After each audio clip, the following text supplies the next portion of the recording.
یہ بات اب کی تھی کہ ہماری کوشش یہ ہوتی ہے کہ ان کے صالحین سارے اردو دان ہوتے ہیں، ان میں عربی دان کم ہوتے ہیں. جب بھی کہیں مناظرہ ہو یا قادیانیوں سے بات چیت ہو تو اردو کتابوں سے ہی جو مرزے کی لکھی ہوئی ہیں اس سے ان کو جھوٹا سنا، اس سے بات آسانی سے سمجھ آ جاتی ہے. لیکن قادیانیوں کی کوشش یہی ہوتی ہے کہ مرزے کی کتابیں سامنے آئی نہ. آگے پیچھے یہ کہتے ہیں کہ قرآن حدیث کو کسی نے سمجھا نہیں تو ہے مرزا قادیان کے، اور جب بات شروع ہوتی ہے اس لیے پڑھے لکھے لوگوں کو یہ لوگ یہ کہا کرتے ہیں کہ دیکھو جی علماء کو چاہیے کہ کافروں کو مسلمان کرے. یہ جو لوگ اپنے آپ کو مسلمان کہتے ہیں ان کو ہی کافر کہنا شروع کر دیتے ہیں. تو یہ اس قسم کے دھوکے ہوتے ہیں. گریجویٹ طبقہ جو پوری تعلیمات اسلامی سے واقف نہیں ہوتا وہ اس قسم کے وسوسوں کا شکار ہو جاتا ہے. ایک پروفیسر صاحب سے میری بات ہوئی، اس نے ایک دو لڑکے جو اس کے پاس مجھے ٹیوشن پڑھاتا تھا تو وہ قادیانی ہو گئے. عجیب بات یہ ہے کہ باپ ان کا حضرت امیر شہید رحمۃ اللہ علیہ کا مرید اور لڑکے مدعی ہوں گے. نام بھی کا حضرت امیر شہید رحمۃ اللہ رکھا ہوا تھا محمود الحسن لڑکے کا. میرا ہو گیا تو میرا چھوٹا بھائی وزارت کا فارغ ہے، وہ پروفیسر ہے. وہ انہوں نے پوچھا کہ بھائی صحیح بات بتاؤ، کوئی لڑکی کا قصہ ہے یا کوئی شبہ ہے واقعی؟ اگر لڑکی کا قصہ ہے تو میرے باپ کو کہتے ہیں کہ اس سے جلدی شادی کر دو، اور اگر کوئی شبہ ہے تو وہ بتاؤ. مجھے شبہات ہے نہیں. اس نے مجھے کھا کے میں چلا گیا. اب وہ کیا تھے کچھ حوالے ایڈیشن مختلف ہوتے ہیں نا کتابوں کے، صفحے نہیں ملتے، تو اس نے 2 کتابیں دکھائی تھی کہ یہ مولوی صاحبان نے ہمیں دیے ہیں اور کتابوں میں نہیں. وہ مدرسہ تھا، مدرسے میں کتابیں تھیں لیکن وہ سبوں کا فرق تھا. اس لیے بلایا والا والے تھے کہ یہ ہمارے دیے کتابوں میں آپ بتا دیں دیجیے. اسی وجہ سے بخاری کو بھی جھوٹے حوالے دیتے ہو. حوالے کو جھوٹے کہتے جیسا جھوٹا ہے. آپ ہمارے استاد صاحب سے بات کریں گے ضرور کریں گے. میرے ساتھ ایک بات ہے بابو سے بات ہے، بات سے بات ہے تو یہ بھی کہے وہ کہے کہ شاید کی بولا بات ہے میرا نہیں آئے گی. بیٹھیں گے ٹیچر ہوں گے پڑھے لکھے آدمی کوئی آگے بات کرنے گا. اس میں یہی لوگ باتیں کریں کہ کیا نہیں تو رہے گا کہ مجھ سے بات کرنی ہے. تبھی شاید بات ہوگی شیخ آپ کی بہت ہی فائدہ ہے تبھی بہت ہی رہے گا. صاف ہوں گے ٹیچر ہوں گے بہت اچھا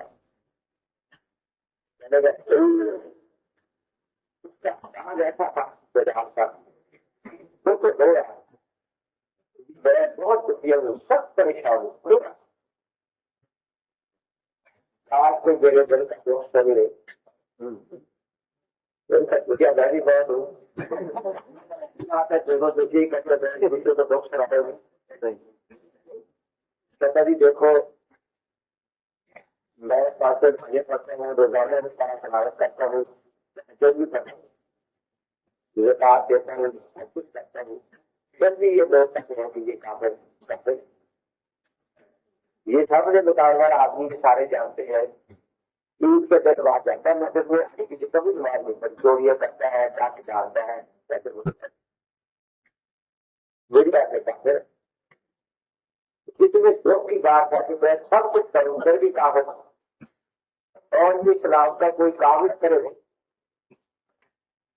تو تجھے کسی نے کافر کہتے ہوئے یہ کہا تھا کہ تو نماز پڑھتا ہے اس لیے کافر ہے، تو کلمہ پڑھتا ہے اس لیے کافر ہے.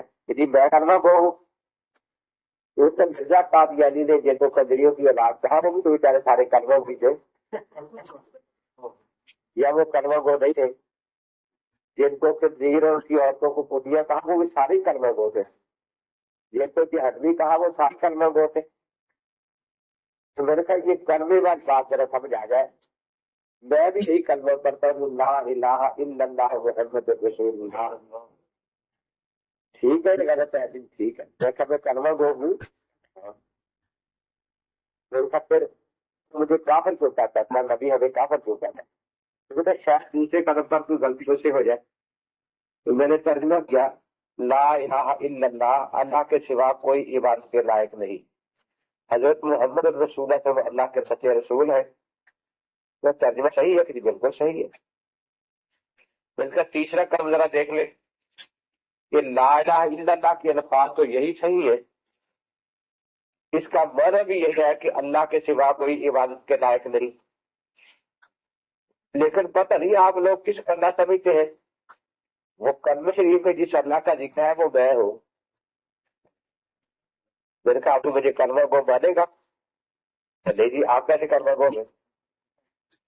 میں نے کہا اسی طرح دوسرا حصہ لے لے، محمد رسول اللہ کے الفاظ صحیح ہے، اس کا معنی بھی یہی ہے کہ حضرت محمد صلی اللہ کے رسول ہیں، لیکن تیسرے نمبر پر میں کہتا ہوں کہ محمد رسول اللہ سے میں مراد ہوں۔ اب تو مجھے کلمہ گو کہے گا؟ میں نے کہا نہیں، یہی کچھ مرزا کرتا رہا۔ وہ کہتا تھا کہ میں نے خواب میں دیکھا کہ اے خدا ہوں، یقین کر لیا، نبی کا خواب وہی ہوتا ہے نا۔ پھر وہ کہتا ہے محمد رسول اللہ واللہ جی اللہ، اس وحی الہی میں مجھے محمد کہا گیا ہے اور رسول بھی۔ تو میرے پاس کلمہ گو ہونے کا یہی مطلب ہے۔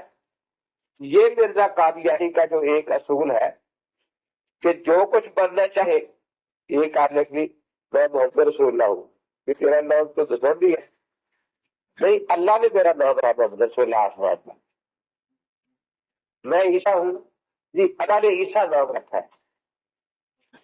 تو بھائی بات یہ ہے کہ پھر وہ ایسے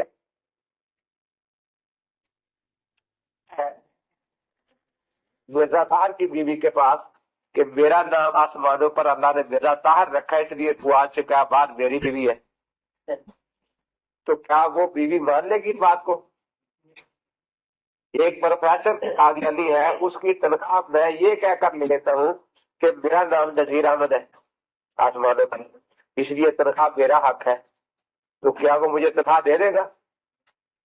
ایک ایسی بات جس کو دنیا میں کوئی عقل مند آدمی ماننے کے لیے تیار ہے ہی نہیں۔ یہ مرزے کا اصول تھا، جو کچھ بننا چاہتا تھا کہتا آسمانوں پر میرا یہ نام۔ اس کے بعد کبھی وسیم بن گیا، کبھی بیت بن گیا، کبھی کچھ بن گیا۔ تو اسی طرح یہ محمد رسول اللہ بن گیا۔ طریقہ ان کا کیا ہوتا ہے؟ پہلے حضرت آپ کی بڑی تعریف کریں گے رسول پاک صلی اللہ علیہ وسلم کی۔ اب ظاہر ہے کہ حضرت کی محبت ہی ہمارے ایمان کی جان ہے۔ حضرت نے فرمایا کہ جو اپنے ماں باپ، اپنی جان اور اولاد سے زیادہ مجھ سے محبت نہیں کرتا وہ مومن نہیں۔ میرے کی ایسی باتیں نکال کر دکھائے گی کہ حضور پاک کی بڑی تعریف کی ہے۔ اس کے بعد جب دیکھا کہ کچھ ذہن یہ ہماری طرف مائل ہو رہا ہے کہ بڑی تعریف کر رہے ہیں، اب اس کے بعد طریقہ ان کا کیا ہوتا ہے؟ ایک غلطی کے ادارے میں چلتے نے یہی بکھیرا ہے کہ باقی نبی بھی بڑے شان والے تھے، لیکن ہمارے نبی سب سے زیادہ شان والے۔ کیا باقی نبیوں کی تابع داری سے صحابی بن سکتا تھا، ولی بن سکتا تھا، غوث قطب بن سکتا ہے، لیکن نبی نہیں بن سکتا تھا۔ ہمارے نبی ایسے شان والے ہیں کہ ان کی تابع داری جس طرح صحابی بنے، جس طرح ولی غوث قطب ابدال بنے، اسی طرح ان کی تابع داری سے نبی بھی بن سکتا ہے۔ یہ خاص شان ہے ہمارے نبی پاک صلی اللہ علیہ وسلم۔ اور میں چونکہ ان کا ذل ہوں، بروز ہوں، جیسے کل میں نے عرض کیا تھا کہ ان الفاظ کی حقیقت عوام بیچارے جانتے نہیں، اسے لفظ یہ سابقے کے اس لیے رکھے ہوئے ہیں کہ اگر کسی طریقے سے بات ہوگی، بروز تو ایک مجازی چیز ہوتی ہے نا، یہ تو ایک مجازی چیز ہوتی ہے نا، جلدی رحمت اللہ ایک دفعہ عجیب تربت یا جلدی نبی جلد کسے کہتے ہیں؟ عدم النور کو. اس کو ادھر روشنی ہے نا، یہ روشنی آ رہی ہے، آگے رکاوٹ ہوگی، ادھر چھایا بنے گا اسی لیے کہ روشنی پڑی. تو ذل کا معنی ہوتا ہے عدم النور. تو میں نے فرمایا کہ دیکھو ہوتا ہے نکاح، تو بارات وہ بھاجوں کے ساتھ آتی ہے نا، اور ایک ہوتا ہے کہ وہ کہتا ہے کہ اس گلی سے آنا جو ہاں گرا ہے، دوسری گلی سے نہ آنا.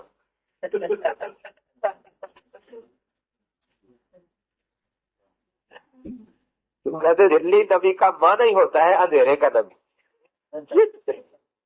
کسی کو پتا نہیں. نکاح اور زنا میں یہی فرق ہے نا کہ وہاں گواہ ہوتے ہیں، سب کو پتا ہے. اور یہ جو ذیل کا لفظ نکالا ہوا ہے، ذیل سے یہی مراد لیتا ہے. تو ذیل کہتے ہی عدم النور کو ہے. تو ذلی نبی یہ بن گیا، پہلے تو اپنے آپ کو ذل نبی لکھا، پھر ذلی نبی بن گیا. اب ذل خدا کو بھی ذلی خدا کہنا جائز ہے یا نہیں؟ پھر یہ کہتے ہیں جی بروز کا لفظ ہے، بروز کا ذل کا لفظ ہے. تو ذل کا معنی سایہ ہوتا ہے. اصل چیز آپ کے کنٹرول میں ہو تو اس کا سایہ بھی آپ کے کنٹرول میں کوئی بھی نہیں. مولانا روم رحمۃ اللہ علیہ لکھتے ہیں کہ ایک آدمی شکار کرنے گیا کہ آج باغ کا شکار کرنا ہے. باغ اونچا اڑ رہا تھا، تو جب ذرا نیچے آتا تو اس کا سایہ دیوار پر پڑتا، وہ سائے پر تیر مارنا شروع کر دیتا. سارے تیر ختم کر کے آ گیا، لیکن کیا باز شکار ہو گیا. تو یہی حال ان قادیانیوں کا ہے، یہ ذل کو قابو کر جاتے ہیں. اگر واقعی کو ذل ہے تو اصل کے تابع دار رہو، ذل خود ساتھ ساتھ ہی رہے گا. یا میں اس کی مثال دیا کرتا ہوں وہ لال جی کتے کی. وہ گوشت کا ٹکڑا لے کے بھاگ رہا تھا نا، دریا میں چل گیا تو اندر ذلی کتا نظر آیا تھا نا اس کا. اب اس کے دل میں بھی مرزائی کی طرح خیال آیا کہ بھئی اصلی گوشت بھی رہے اور ذلی گوشت بھی مل جائے. پھر جب منہ کھولا تو اصلی بھی گیا. اصل رات یہی حال ان مرزائیوں کا ہے. تو اس ذلی کتے کا حال ہوا تھا، اس کتے کا، لالچی کتے کا. تو میں نے اسے یہی قرآن کی جو آیت ہوتی ہے اللہ جی ارسل رسول بالہدی، اس رسول مجھے کہا گیا، آسمانوں پر کہا گیا، مجھے آسمانوں پر میں بھی کہا گیا ہے. یہ اس کا ایک عجیب اصول ہے. ایک غلطی کے ازالے میں اس نے اس بات کو زیادہ زور دیا اس پر کہ میں ذل ہوں. حضور پاک صلی اللہ تعالی علیہ وسلم کے تمام صفات جو تھی وہ اس آیت ذلی میں مرکز ہو گئی. اس لیے آگے دجل کیا کہ حضرت کی چیز کسی دوسرے کے پاس نہیں کی، کوئی سایہ اصل سے غیر نہیں ہوتا. میں تابع دار ہوں اس لیے ذلی نبی ہوں. تو پہلا تو ہمارا سوال یہی ہوتا ہے کہ جب حضرت کی تمام صفات یہاں منتقل ہوئی تو صاحب شریعت ہونا کیوں منتقل نہیں ہوا؟ بھائی یہ بھی کہتا ہے کہ صاحب شریعت ماننا حضرت کے بعد کسی کو یہ کفر ہے، تو آپ کا صاحب شریعت ہونا منتقل کیوں نہیں ہوا؟ ایک غلطی کے ازالے میں اس نے پورا زور لگا دیا کہ یہ دجل تھا. یہ 18ویں جلد ہے روحانی فضائل کی، لیکن اللہ تعالی نے جلدی دماغ ٹھیک کر دیا اس کا. اسی جلد میں اگلی کتاب ہے دافع البلا. ایک غلطی کا ازالہ لکھنے کے چند ماہ بعد اس کے ایک مرید چراغ دین جمونی نے اجتہاد دے دیا کہ مرزا صاحب کی تابع داری سے اللہ نے مجھے بھی نبوت سے سرفراز فرما دیا. جو کچھ یہ کہتا تھا. ان کے 4 مناظر تھے، ان سے میری بات ہوئی تو انہوں نے یہی کہا کہ حضرت کی تابع داری سے مرزا صاحب کو نبوت ملی، تابع داری سے نبوت مل سکتی ہے. میں نے کہا اس میں پہلی بات تو مجھے یہ سمجھائے کہ صدیق اکبر سے کون سی تابع داری رہ گئی تھی کہ ان کی تابع داری میں کمی رہی اور ان کو نبوت نہیں ملی؟ فاروق اعظم سے کون سی تابع داری رہ گئی تھی؟ یہ 13 صدیوں کے مجددین ہوئے، بڑے بڑے محدثین ہوئے، فقہا ہوئے، آخر وہ تابع داری کی کون سی قسم تھی جو ان سے رہ گئی، جنہوں نے اپنا وطن تک نبی کے لیے قربان کر دیا، اپنے گھر اپنا مال کچھ قربان کر دیا، بال بچے چھوڑ دیے بعض نے، ان کی تابع داری جن کے بارے میں اللہ تعالیٰ قرآن میں ان کی تابع داری کو تسلیم کر کے رضی اللہ عنہم رضوا عنہ کے سرٹیفکیٹ عطا فرما رہے ہیں۔ عجیب بات ہے کہ اگر تابع داری سے اس کا نتیجہ نبوت ہے تو سب سے زیادہ ناکام معاذ اللہ صحابہ کرام رہے نا۔ پوری 1300 سال کی امت جو ہے وہ ناکام رہی کہ 1300 سال میں ایک ہی کامل تابع دار نہیں جس کو نبی بنایا جا سکتا۔ تو یہ پوری امت کی توہین بھی ہے ساتھ کہ ملا وہ آج جس نے نہیں کیا، جہاد کا یہ مخالف تھا، نماز بنات یہ نہیں پڑھتا تھا، گھری گوسا کے ساتھ مرد نہ کھڑا ہو کر سکینہ کی دوپٹہ لے کر، قرآن پاک کی تلاوت کا یہ حال ہے، کہتا ہے کہ میں پورا کل حوالہ نہیں پڑھ سکتا، تبخیر شروع ہو جاتی، اور وضو کی پابندی اتنی تھی کہ 100 دفعہ تو پیشاب آتا تھا۔ یاد صاحب نے لکھا نا بڈا پنجا بچ بوتے 100 باری اللہ اللہ کو جا تے رام کو جا، کہ وہ کرنا بٹواری نہیں سکتی ہونی پیشاب آگے رام۔ تو میں نے کہا کہ ایک بات تو اس میں یہی ہے کہ اس میں ساری امت کی توہین ہے۔ پھر جیسا میں کہہ رہا ہوں کہ اردو کتابیں میں نے یہی داخل گلاب کی لی، اس میں اس نے یہ اشتہار دیا، صفحہ 239 ہے، کتاب اصل کا 19 اور یہ روحانی کے ذریعے 18، صفحہ 239۔ اس میں یہ صاف لکھتا ہے چار دین کے بارے میں، اس نے اشتہار دیا کہ میں مرزے کی تابع داری کر کے نبی بن گیا ہوں، میں پھر باوجود ناتمام عقل اور ناتمام فہم اور ناتمام پاکیزگی کے یہ بھی کہتا ہے کہ میں رسول اللہ ہوں۔ یہ کس قدر خدا کے پاک سسرا کی حد کی عزت ہے، گویا رسالت اور نبوت بازیچ اطفال ہے۔ نادانی سے یہ نہیں سمجھتا کہ وہ پہلے زمانے میں بعض رسولوں کی تائید میں اور رسول بھی ان کے زمانہ میں ہوئے تھے، جیسا کہ حضرت موسیٰ علیہ السلام کے ساتھ ہارون، لیکن خاتم الانبیاء و خاتم الاولیاء اس طریقے سے مستثنا ہے، جیسا کہ آن وسلم کے ساتھ کوئی دوسرا مامور اور رسول نہیں تھا، اور تمام صحابہ ایک ہی ہادی کے پیرو تھے، اسی کا اس جگہ بھی ایک ہی ہادی کے ساتھ پیرو، کسی کو دعویٰ نہیں پڑتا کہ وہ نعوذ باللہ رسول اللہ کہلائے۔ میں تو جانتا ہوں کہ وہ چراغ دین ان تمام کوچوں سے محروم اور نفس امارہ کی غلطی نے اس کو خود سنائی پر آمادہ کیا ہے، بس آج کی تاریخ سے وہ ہماری جماعت سے منتا ہے، جبکہ مفصل طور پر اپنا توبہ نامہ شائع نہ کرے اور اس ناپاک رسالت کے دعوے سے ہمیشہ کے لیے مستعفی نہ ہو۔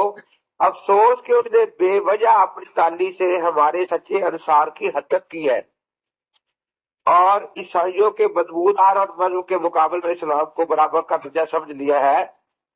ہماری بات کو چاہیے کہ ایسے انسان سے قطعاً پرہیز کریں، اس کی تحریروں سے ہمیں پوری بات چیت نہیں تھی، اس لیے اجازت کرا دی، اب ایسی تحریر چاک کرنا چاہیے۔ والسلام علی من اتبع الہدی۔